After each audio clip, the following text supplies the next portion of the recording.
And that's what's really interesting about this whole measurement thing is anytime that you know as a good marketer that you're not going to track all the conversions because of this campaign, you have to look elsewhere. You have to look at the overview of everything. But the next thing I'm going to show you is actually our account. And if you look at Solutions 8, I look like the worst ads manager in the world. So people that clicked on the ad to watch more that have navigated back to my website are 5 leads. There's probably about 25. So I'm missing 5x. So talking about diagnosing supplementary campaigns or existing campaigns and how they actually have an effect, the overall account structure and performance. Not even account, just really the company, the business. So Google does a good job at tracking its own conversions when they're based on clicks. They do a poor job when it's based on influencing a market to take an action that's not clicking on that ad that they saw. And you've seen this everywhere. You'll see this in YouTube. You'll see it in GSP, which is now part of Performance Max, but discover campaigns, display campaigns. And it's kind of uncanny when you're looking at the differences between just the overall account health. Like let's say in analytics, so it's tracking all of the conversions, where it's tracking all of the conversions from direct and email and social and referral. And when you look at all of that, it's an MER. So as long as the MER, which is immediate efficiency ratio, which all cash in, all cash out, which means how much do we spend on all advertising and how much do we get back? That's truly the best way to look at an account. It's something that is paramount to the success of any business, where it's okay to have campaigns that are running at low ROAS or only getting a 1x return. There was a company that I actually spoke to yesterday that I'm speaking to next week that developed an AI tool to give you a predictive LTV on a specific type of client, because usually you're getting like a 0.8 or 1x return, but they know that the LTV of that specific type of client is going to turn into a 2.2, and that's what they're safe with, but they don't want to spend 4 months to identify if that's actually going to come true. We have a bit of that that in our just baseline knowledge in our mind that, yeah, if you run heavy YouTube's going to look like it's terrible conversions, but actually it's working really, really well. And it all has to do with how you're measuring the campaign, how Google is measuring the campaign, because those are going to be two different things. And that's what we're going to be discussing today. This is a part that we'll have to actually blur, because if this goes on YouTube, it's a pretty important thing to identify. There was a client that we launched let me just make sure, like we'll blur this out, but this is actually one that Regina and I work on. Regina mostly, and then I just been roped in recently for a PMax test. Now, this is the last 30 days of our Performance Max campaign, and Performance Max did a poor job at necessarily, getting good amount of conversions. But what we're not going to see is the amount of ancillary marketing that's not attributed to clicks that can move a needle. So this campaign ran for it was about 3 weeks, spent $2,000, had 13 conversions tracked, and had $1,700 in conversion value. But there was 25,000 people that saw the ad, and there's 1,700 clicks that are not all going to be attributed to this campaign. And during the time that we turned it on, compared to the previous period, there was a 23% increase in the conversions, and direct channel went up by 14% in terms of revenue. The referral channel went up by 8%. The paid search went up by 118%, but it's only 1,000 to 2,300, but it did double the amount of sales. Organic search stayed about the same. Affiliate stayed about the same. Now, this campaign was shut off on the 14th or 13th, really. So 14th, 13th. So if we want to look at, let's say, this next week compared to the previous period, the 15th versus the last week, we see that, I think I might have a day off because I think there was a conversion that might have been tracked. So now we see, after it's been shut off, traffic is down across the board and the revenue is down across the board. Now, the transactions actually did increase, but it's a different, potentially, type of user. I'm not sure. I'm looking at only revenue in and out. So you look at the direct that went up, now it's down by 13%. Referral is down by 32%. The organic search is down by 50%, and our paid search is down 82%. Now, I'm not a mathematician, but this is probably, if I'm tracking revenue, a bad idea to shut it off and then look recently and saying, oh, this really isn't working. It's technically shut off, I think, on the 14th, where that revenue here is down 31%, and we see fairly large decreases. Now, the referral channel here that went down by 38% in terms of revenue, and I'm just looking at before and afters. That's all we could do with MER, all cash in, all cash out. The revenue still was on their own website. So it's not like people Googling things and coming in from other areas, which will sometimes happen. Previous companies of theirs had parent companies of theirs, or even people that are Googling things like for e-commerce, things like, this company coupon code, which you'll sometimes see in referral. The more outbound YouTube you do, a lot of times you'll see inbound searches for scam, coupon code reviews. You get people that are in their purchase decision and they're starting to look around to say, am I actually going to buy this? I've never heard of this company. It's the first time I'm seeing them. Am I going to immediately see a YouTube ad, click on it and buy something and be like, my life is complete? No, people don't operate that way. We need to have trust be earned first, and then I will come back however which way I may please, and then convert. So we're looking at the all cash in, all cash out model. The MER is truly the only thing that we can really tie performance to. Now, this is not necessarily just the first model, but the next thing I'm going to show you is actually our account. And if you look at Solutions 8, I look like the worst ads manager in the world. I would look really, really terrible. If I was me and I was looking at my account and I didn't know any better, I'd fire me as an agency for Solutions 8. I wouldn't let myself market anymore. I'll share with you the reason why. Let me just pull this up here in analytics, and we'll be able to see a real nice effect. Now, this is going to be much harder when you're talking about omni-channel performance. And when I say by omni-channel performance, what I mean by that is when you're looking at everything in a silo, it's easy to identify. We did one thing, we turned it on, we turned it off. What we're going to have to get really good at is good client communication, but also we turn this on. What happened to Facebook? What happened to Instagram? What happened to TikTok, Snapchat? What did you email a bunch? Did you run a sale? Is it seasonality? How is it compared to last year?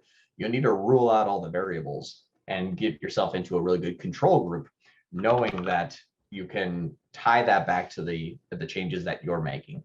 Northbeam does this fairly well on a click basis, not so well on a view basis just yet, because it's having a little bit of trouble identifying PMAX lift and even YouTube lift. But for the most part, it's fairly accurate when you're talking about the clicks. And then you can look at the conversion path and verify that. So I'll talk into about how it tracks, and then we'll talk into some real life scenarios about what we did and what we were watching. So I'm going to hop into the Solutions 8 analytics, and just give me one moment. I'll share screen. This is our YouTube campaign. Now, in our YouTube campaign, it looks like I have a cost per conversion of $3,739. If this was anybody talking to a client, that would be a very, very difficult conversation to say, yeah, let's continue to spend $3,000 a day on this campaign. Very difficult. Now, we noticed that on July 18th, we started our campaign. We see the conversions. They're fairly consistent. There's some highs and lows and everything like that. This is good ebb and flow of normal, consistent results as we test ad copy and creative and all the good stuff. Now, a $3,739 cost per conversion, again, I would fire. If you're paying $3,800 a lead for a company that does Google ads and we're running a YouTube campaign, that's bad. Now, when you look at the back end of analytics since the time that we started, you can see that these are the goals that analytics are showing. We're not running a brand campaign. The only thing we're running is YouTube remarketing, display remarketing. That's it. Our driver is simply just YouTube. That's all we spend our money on. And I don't even send YouTube traffic to our site. I send YouTube traffic to our YouTube channel. They come to our site on their own accord. So when you're looking at action plans and when you're looking at contact us pages going from 92 up to 183, that doesn't just necessarily happen. Closed deals went from 6 to 11. The action plans went from 132 to 174. We're looking at the estimates requested 26 to 31. This is how I'm marketing it alongside of our Slack channel. Our Slack channel has a sales channel in it. We know what's nice about having the sales channel in this is we can actually identify the way that people are finding us based on what they're filling out on the Slack channel here. Here's a lead here. How'd you hear about us? YouTube. This one's Google. Let's go to here. How'd you hear about us? YouTube. We got a couple more leads that I can't tell where they came from. So let's just see what it says. How did you hear about us? So I'm sorry, we're getting some leads here. How did you hear about us? YouTube. This one they heard about us on Google, but it could be organic. When you look at the sales channel and say, how did you hear about us? YouTube here, 10 to 50,000. How to hear about us? 5 to 10,000. YouTube. Obviously, there's a theme here. That person heard about us from a podcast. And the next one, how did you hear about us? We even see that the source is YouTube Organic, and they went to the Performance Max. It says, just stumbled across your YouTube video where John talks about GMC suspensions. Okay, how'd you hear about us on YouTube again? This is just in the last 5 days. Just the last 5 days, we see like 7 or 8 leads in the past 5 days. Now, if we look inside of Google in the last, last 5 days, I've tracked two conversions.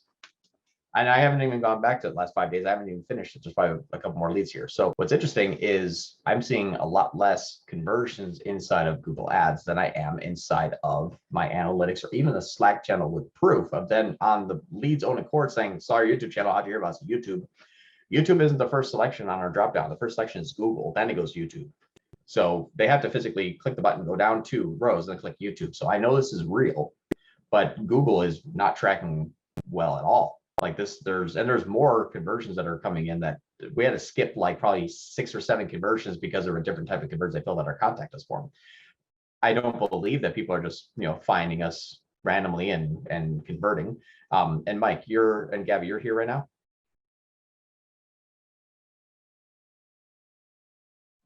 Yes, I'm here. Okay. Of the last week, Sorry, me too. off the top, yep, no worries. Of the last week, just off the top of your head, how many leads came in and how many can we identify to YouTube? Just, I'm not holding your feet to the fire for an exact number, but it's like 10, 2. Actually, this week was kind of a low week, so not much of our clients, but almost all of our leads generally come through YouTube, which probably could be around like, even in a week, like 26, we can get 26 clients that come from YouTube. But this week was particularly low. Yeah, this week was definitely a lower week for sure. But we confirm verbally with them too, John, and they're all YouTube. And a lot of them reference specific ads nowadays too. So. Right. So in the last 14 days, was there 4.8 leads that came from YouTube? About 5 leads in the last 2 weeks? Much more. That's exactly what this topic is about. We know that those campaigns, the people that clicked on the ad to watch more that navigated back to my website are 5 leads. There's probably about 25. So I'm missing 5x. Now this is also Performance Max. Performance Max has YouTube built in. It has Discover built in. It has GSP built in. It has display built in. It has remarketing on those channels also built in. But then we measure Performance Max on, well, did they click on the shopping or did they click on the search? And it's an inaccurate way to measure it. We already know that the campaign, you can look in and segment by ad event type, and you can see that those have other view attributed conversions, but they're not captured all the way. There's still a lot missing. So when we're looking at supplementary campaigns in order to help change over the performance and the overall MER, there's a few things that we could look at. There's a few apps that we could use. And I wish I had my one app, but the one app that I had that I was going to present today expired yesterday for my client. They kept on a free trial version and they haven't updated it yet. So I can't go back to 90 days like I really wanted to. But long story short, and you're just going to have to trust me on this one. I ran a test for a client that was a feed only upgraded from Smart Shopping PMAX campaign at $500 a day and a YouTube campaign that was running at $500 a day. I tracked probably about 1/4 of the conversions that actually had a lift.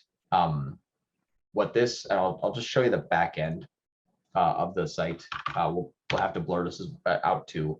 I started this test on the 27th and went to the 16th. So from the 27th through the 16th, 27th, half on the 17th. So let's just call it 17. There was a 66% increase in total sales. New customers went down, or returning customer rate went down by 19%. And they were at 83 when we first started this, before even performance bags, before this test as well. They're at 83. We got that down to 60 with an increase of their online store by 66%. Total orders went up 40%. Sales attributed to marketing, 38%. We could see YouTube was at now 1,100. Facebook's still at 3,800, but that didn't change. There was a 1% change in sessions from Facebook. This is not a glitch. I'm interrupting the video you're watching because I need to remind you that I'm always looking for people to join our team. So if you're passionate about Google Ads and you want to work with the best Google Ads agency on the planet, please go to so8.com/apply.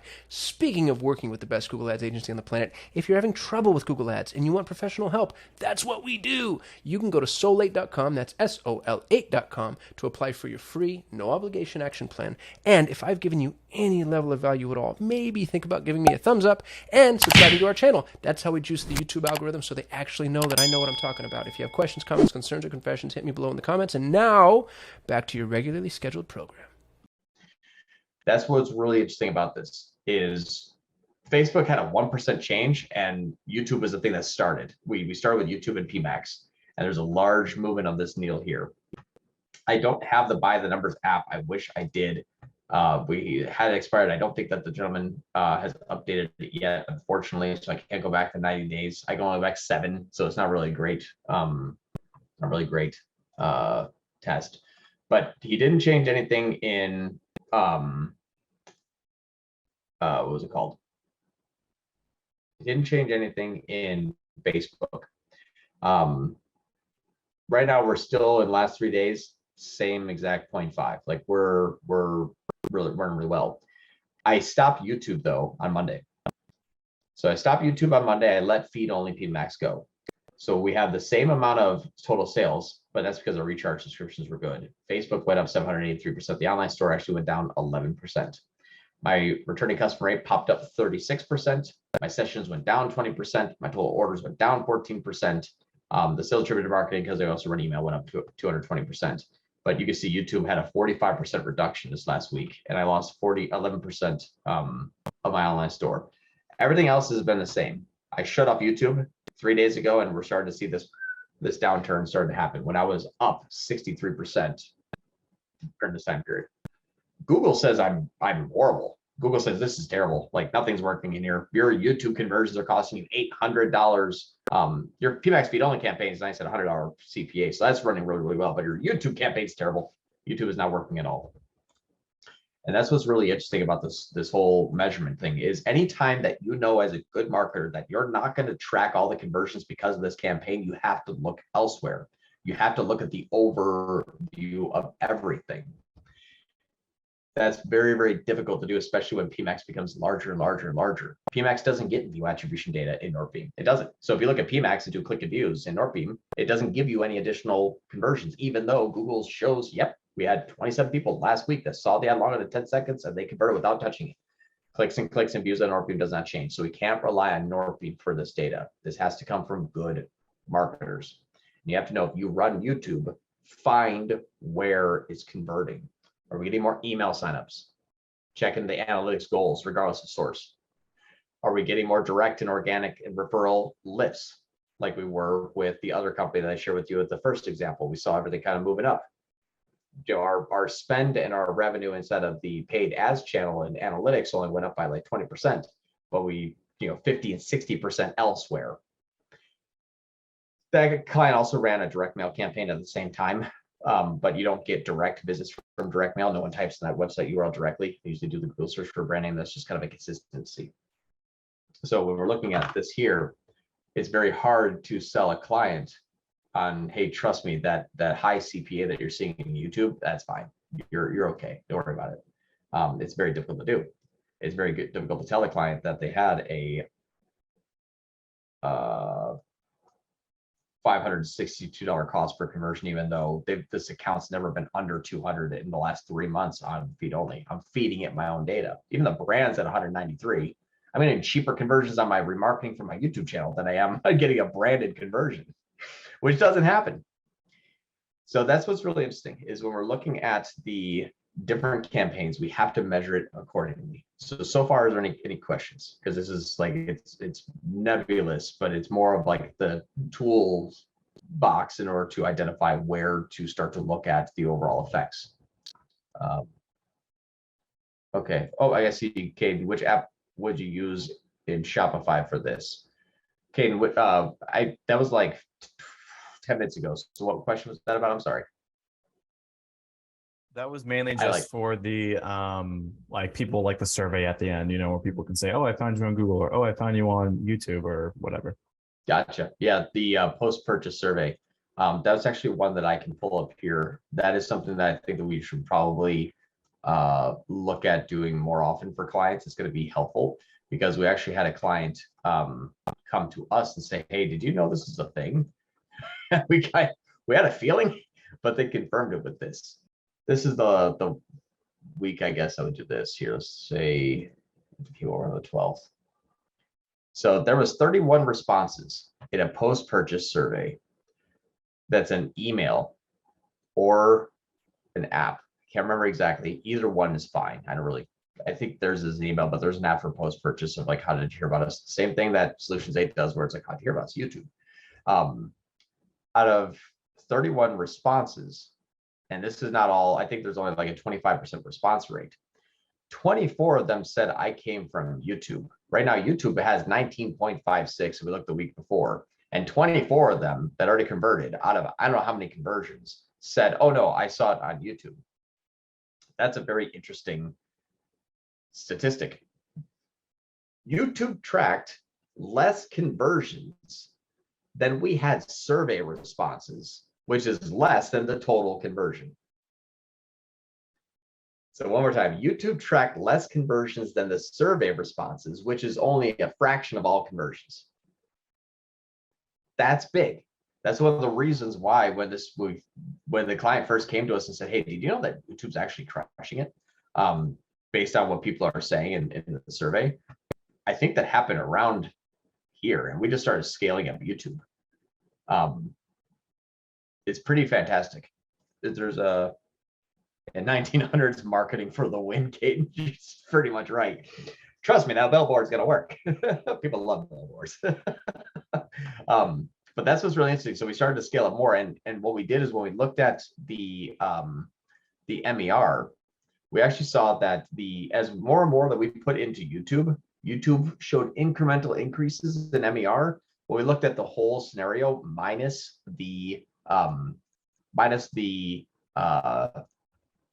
lift that we're getting on Amazon, we had like a 2.4 MER. Like, all right, just keep scaling up. YouTube is obviously not tracking all conversions, maybe tracking a fifth, maybe. But when you look at the MER of everything, is they don't do any other marketing besides YouTube, which is why all their conversions post-purchase surveys say YouTube. When we started to scale this up, I could care less what the conversions are on Google. I'm not even looking here. As long as this doesn't fall off the map, I shouldn't see a fall off the map on the back end of the client's website. But when we're running YouTube, this is going to be the same for display. It's going to be the same for Discover. It's going to be the same for Performance Max.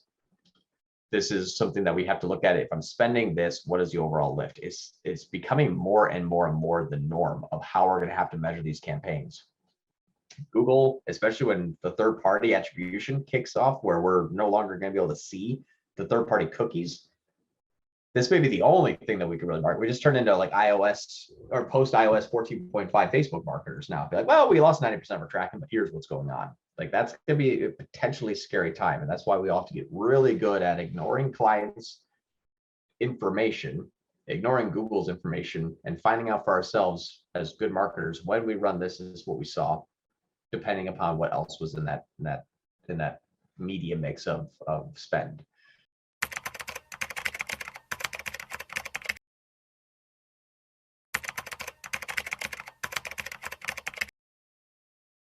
Hey everyone, John Ryan here with Solutions 8, and today we're going to be discussing, are YouTube ads really working for you? Google's going to say no, but in reality, it's yes. So that's what we're actually going to be diving into a bit here. Is Google is mainly a click-attributed network, which means that unless there's a click, it's really hard for Google to actually identify even the view-through conversions.